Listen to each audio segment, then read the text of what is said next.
नहीं, अब तो मुझे नंबर गेम पूरा होने के संकेत मिल रहे हैं। ये बड़ी बात बता रहे हैं, यानी कि सीएम बनते हुए दिखाई दे रहे हैं। जी, अब बिल्कुल मुझे लग रहा कैसे? है। तो सोनिया गांधी भी गई थी कलाम के साहब के पास, चिट्ठी नहीं पूरी थी तो उनको भाग जाना पड़ा था फिर से डीएमके की तरफ से कहीं कोई सुगबुगाहट नहीं थी, मगर अचानक से स्टालिन आए, फ्रेम में आए। उन्होंने दो बातें कही कि हम 6 महीने तक विजय को परेशान नहीं करेंगे, चुनौती नहीं बनेगी ये बिना। खुलकर कहा है। हाँ, तो मतलब एक तरह से संकेत हैं। अभी तो सरकार बनी नहीं है, तो ये राज्यपाल का दायित्व है या उसका विवेकाधिकार है, वो जो तसल्ली करे जो इनके पास है कि नहीं बहुमत। विजय ने कह भी दिया कि हम एनडीए से समर्थन मांगने नहीं जा रहे हैं। उन्होंने स्पष्ट कर दिया। यानी कि अपनी राजनीति उन्होंने बता दी है कि क्या रहने वाली है। हाँ, क्योंकि टीवी के चीफ थलपति विजय तमिलनाडु के चुनाव में जीतकर नंबर 1 की पार्टी तो बन गए, और इस उम्मीद के साथ कि वो सीएम अगले बनने वाले हैं इस प्रदेश के, 2 बार राज्यपाल के पास जाकर सरकार बनाने का दावा पेश किया गया। उन्होंने अपने विधायकों के समर्थन की और कांग्रेस के समर्थन की चिट्ठी उनको पेश की, लेकिन महामहिम ने कह दिया कि 118 नंबर गेम में काउंटिंग लोकतंत्र में पूरी होनी चाहिए, संविधान में इसी चीज का उल्लेख है। तो कहां पेच फंसा और किस तरह से बहुमत साबित करके दिखा पाएंगे, ऐसा हो भी पाएगा कि नहीं हो पाएगा, तमाम संभावनाएं, कयास और क्या संवैधानिक इसका पहलू है, सब कुछ जानने की कोशिश करेंगे। मेरे साथ मेरे सहयोगी जुड़ चुके हैं, विश्वनाथ जी हैं और अंजन जी हैं। विश्वनाथ जी, शुरुआत आपसे, नंबर गेम जीत पाएंगे या चुनाव तो जीत गए, क्या संभावनाएं, क्या पॉसिबिलिटीज नजर आती हैं? नहीं, अब तो मुझे नंबर गेम पूरा होने के संकेत मिल रहे हैं। ये बड़ी बात बता रहे हैं, यानी कि सीएम बनते हुए दिखाई दे रहे हैं। जी, अब बिल्कुल मुझे लग रहा कैसे? है। देखिए, पहले इसमें क्या हर्डल क्या था इनका, पहले इसको देखते हैं कि इनका हर्डल ये था कि कांग्रेस के समर्थन के बाद इनके पास 113 विधायक थे, 5 विधायकों की जरूरत थी। डीएमके की तरफ से कहीं कोई सुगबुगाहट नहीं थी, मगर अचानक से स्टालिन आए, फ्रेम में आए। उन्होंने दो बातें कही। पहली बातें कही जो उन्होंने कहा कि हम विपक्ष में बैठने को तैयार हैं, और दूसरा, उन्होंने जब दूसरी बार विजय को लौटाया गया राजभवन से आज, तो उन्होंने आलोचना की। उन्होंने कहा कि राज्यपाल गलत कर रहे हैं, विजय को मौका मिलना देना चाहिए। इसके बाद कमल हासन का बयान आया। कमल हासन ने भी कहा कि विजय को मौका मिलना चाहिए, उसको शपथ होनी चाहिए। अब ये संकेत किसके लिए थे? ये संकेत थे उनके अलायंस के लिए, जो वीसीके, सीपीआई और सीपीआईएम के लिए, कि भाई अब सरकार में अगर आप लोग जाना चाहते हो तो कांग्रेस तो चली गई है, तुम तीनों भी जाओ, नंबर पूरे करो। साथ में एक चीज और कहा कि हम 6 महीने तक विजय को परेशान नहीं करेंगे, चुनौती नहीं बनेगी बिना। ये खुलकर कहा है। हाँ, तो मतलब एक तरह से संकेत है कि उन्होंने अपने अलायंस को बोल दिया कि भाई अब सरकार को अस्थायित्व दो, सरकार बनवा दो। यानी कि 108 सीटें हो गई टीवीके की, 5 जुड़ गए अपने कांग्रेस के, और सीपीआई और सीपीएम के भी 4-4 हैं मेरे ख्याल से। दो हैं, वीसी के भी 2 हैं, यानी 6 हैं। हाँ। तो 6 सीटें और आ जाएंगी, संख्या पूरा हो जाता है। और सबसे बड़ी बात यह है कि जो ग्रीन सिग्नल जिस तरह से आया है, और सूचना ये मिल रही है कि कल, आज इन्होंने प्रस्ताव भेज दिया है विजय ने। और ये भी सूचना है कि जानकारी जैसे छन छन के आ रही है उसमें ये कि शुक्रवार को उनके तरफ से पॉजिटिव फीडबैक आ जाएगा, शुक्रवार यानी कल। तो समर्थन देना होगा, लेकिन आज सवाल ये भी उठने लगे कि भाई राज्यपाल है, जब बीएस येदियुरप्पा की सरकार कर्नाटक में, जब उनके पास नहीं था पूरा विधायकों का समर्थन, मौका दिया था, तो ये थलपति विजय को क्यों नहीं? और मुंबई केस को भी अगर देखें तो भाई फ्लोर पे तो साबित होना है ना। फ्लोर पे साबित तब होना है जब मैंने दो पक्ष हों, उसमें कौन किसके पास है, किसमें किसी तरह का विवाद है, या सरकार अस्तित्व में हो। अभी तो सरकार बनी नहीं है, तो ये राज्यपाल का दायित्व है या उसका विवेकाधिकार है, वो जो तसल्ली करे जो इनके पास है कि नहीं बहुमत। ऐसे हवा में आप खुले हॉर्स ट्रेडिंग को तो राज्यपाल नहीं आमंत्रण देगा। तो आपके पास अगर बहुमत है, आंकड़े हैं, तो आप ले आई चिट्ठी ना, इसमें क्या दिक्कत है? आप अगर आप गैप है, आप नहीं, जो 118 है आप नहीं ला पा रहे हैं, तो इसका मतलब आपके पास समर्थन की चिट्ठी नहीं है, फिर आप हॉर्स ट्रेडिंग करेंगे। तो ये राज्यपाल एक संवैधानिक पद पर बैठा हुआ आदमी है, ऐसे आपको कैसे इजाजत दे देगा? आप पहले यहाँ तो लाइए। ये थोड़ी करा जो हमारे पास आप गिन के दिखाइए, आप तो इतना कम से कम चिट्ठी समर्थन कर लाएंगे ना।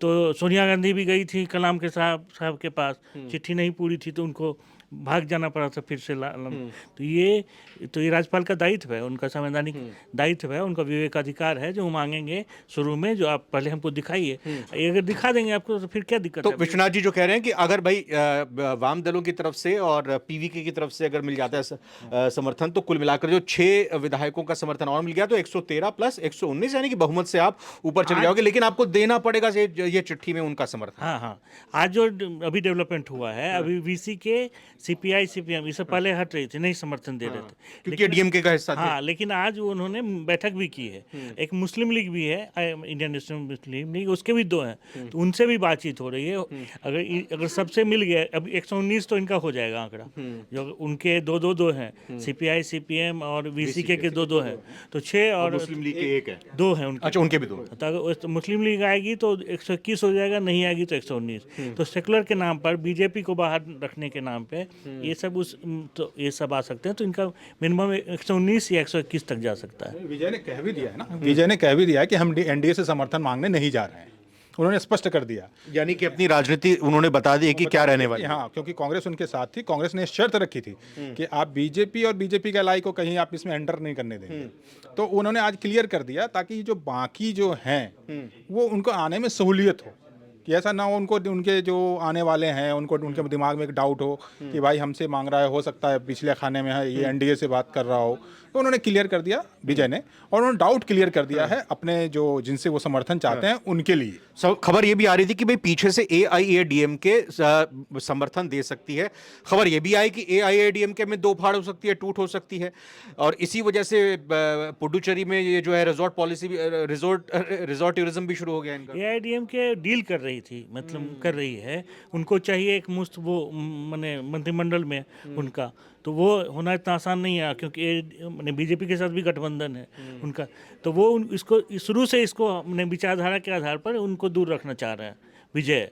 हालांकि इनकी स्थिरता सरकार कितनी, मतलब एआईएडीएमके ने इशारा किया था, लेकिन विजय 2 खमे बटे हुए हैं उसमें, लग रहे हैं, जो एक तो चाहते हैं जो आ जाए, सरकार में आ जाए, और एक नहीं, और तो इसी में मामला फंस रहा था, इसीलिए वो लोग भी बच के, सीपीआई सीपीएम लोग देख रहे थे जो क्या आज का जो डेवलपमेंट हुआ है ना, तब वो लोग फिर आगे हुए, उन्होंने बैठक की है। यानी कि ये सीपीआई और सीपीएम ने ये निश्चिंत कर लिया कि भाई जो दाना डाला जा रहा है एआईएडीएमके की तरफ से, उस दाने को लेने के लिए नहीं जा रहे हैं थलपति विजय। तो जब वो समझ गए, एंश्योर कर लिया, तो अब ये प्रक्रिया आगे चलेगी। अब ये माना जाएगी कि तीसरा राउंड जो है राज्यपाल के पास कल थलपति विजय का, यानी कि 8 मई को वहां पर उनका हो सकता है, और उसके साथ ही साथ फिर न्योता मिल जाएगा, लेकिन फ्लोर पर तो साबित करना ही पड़ेगा बहुमत। हाँ, ये फ्लोर पे साबित करना होगा। एक चीज़ मैं और आपको जोड़ दूँ, ये पूरी प्रक्रिया में क्या है कि अब राज्यपाल के पास विवेकाधिकार है कि वो पहले बड़े दल को बुलाएं, फिर या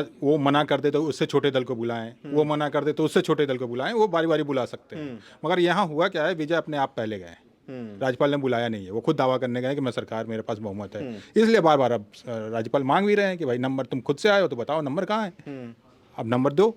तो नंबर अब देना है, उनको समर्थन तकरीबन जो सूचना है वो मिल रही है। एक अच्छा मूव कहा जा सकता है कि भाई आप पहले ही चले गए, ताकि मौका नहीं मिला किसी और को, और ये कहने का कि भाई हम चुनाव के बाद ये गठबंधन करने जा रहे हैं, क्योंकि सबसे बड़ी पार्टी तो वही बनकर आई है।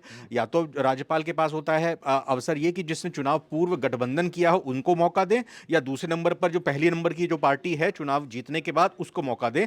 तो इसको एक बड़ा मूव कहा जा सकता है विजय की तरफ से। हाँ, तो विजय ने इनका थोड़े से वो तत्परता बरती कि पहले चले गए। मगर ये है कि राज्यपाल के भी पास ये होता है नियम, उनका नियम है कि पहले वो बड़े दल को ही बुलाते हैं।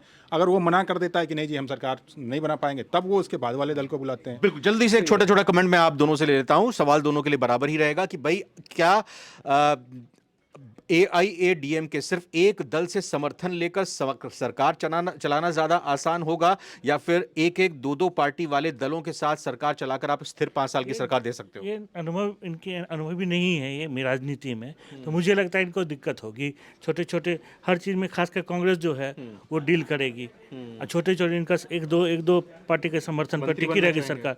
तो वो एआईडीएमके वाले तो अगर एआईडीएम के साथ आते तो ज़्यादा स्थिर सरकार होती, नो डाउट। लेकिन अब इस सरकार की स्थिरता पे सवाल रहेगा, और डीएमके ने भी यही इशारा किया है जो 6 महीने अब इंतजार करेंगे। मतलब वो इनको खुली मैंने पूरा 5 साल के लिए इंतजार नहीं करना चाहिए, 6 महीने के लिए, फिर वो आएगी। अभी जनादेश मिला है तो जनता में बुरा नहीं बनना चाहती है, तो एक मौका दे दो, 6 महीने में खुद ही इनमें ऐसा होगा तो उनको मौका मिलेगा। विश्वनाथ जी, इसी पर आपका जवाब। सहमत हूँ, क्योंकि अभी तो इनको अपने एलाइज के साथ तो ये लोग जो बार्गेनिंग करेंगे नहीं करेंगे, आगे कैसे सरकार में छोटे छोटे डिमांड रखेंगे, वो तो अलग चीज़ है। अनुभवहीन ये पार्टी है राजनीतिक तौर पे, और अभी जो उनके सामने रॉ में आने वाले हैं AIDMK और DMK पूरे पके हुए हैं, मंजे हुए हैं। उनके वो संसद की, वो विधानसभा की बारीकियां जानते हैं। आपको याद होगा ये जब पहली बार केजरीवाल की सरकार बनाई थी तो 32 सांसद थे, तो एक मोशन आया था जिसमें उन लोगों ने केजरीवाल को ही उलझा दिया था। हाँ, वो नहीं, मतलब जो विधायी कार्य होता है, जो विधायी प्रक्रिया होती है, वो नहीं समझ पाते। तो ये बारीकियां, अब क्या उनके साथ में विजय की टीम में ऐसे लोग हैं या नहीं हैं, ये जानना दिलचस्प होगा। लेकिन 7 तारीख की सुबह जब हुई तो ये लोग कयास लगा रहे थे, जैसा विजय थलपति की तरफ से दावा किया गया था, 7 तारीख को मुझे शपथ लेनी है, CM पद के लिए मुझे न्योता जब दिया जाएगा। तो दूसरी तरफ 7 तारीख की जब शाम हो गई तो एक चीज साफ हो रही है कि 8 मई आते आते हर सूरत में हो सकता है कि वो अपने बहुमत के आंकड़े की चिट्ठी राज्यपाल को सौंप दें, और फिर उसके बाद राज्यपाल कुछ समय देते हुए उनको फ्लोर पर बहुमत साबित करने की बात करें। उसी के बाद इसमें सबसे एक महत्वपूर्ण बात देखने वाली होगी, इसमें कांग्रेस है। कांग्रेस ये नए हैं, ये बहुत जनता के बीच बहुत सारे वादे करके आए हैं। कांग्रेस इनको अपनी तरह से हैंडल करना चाहेगी।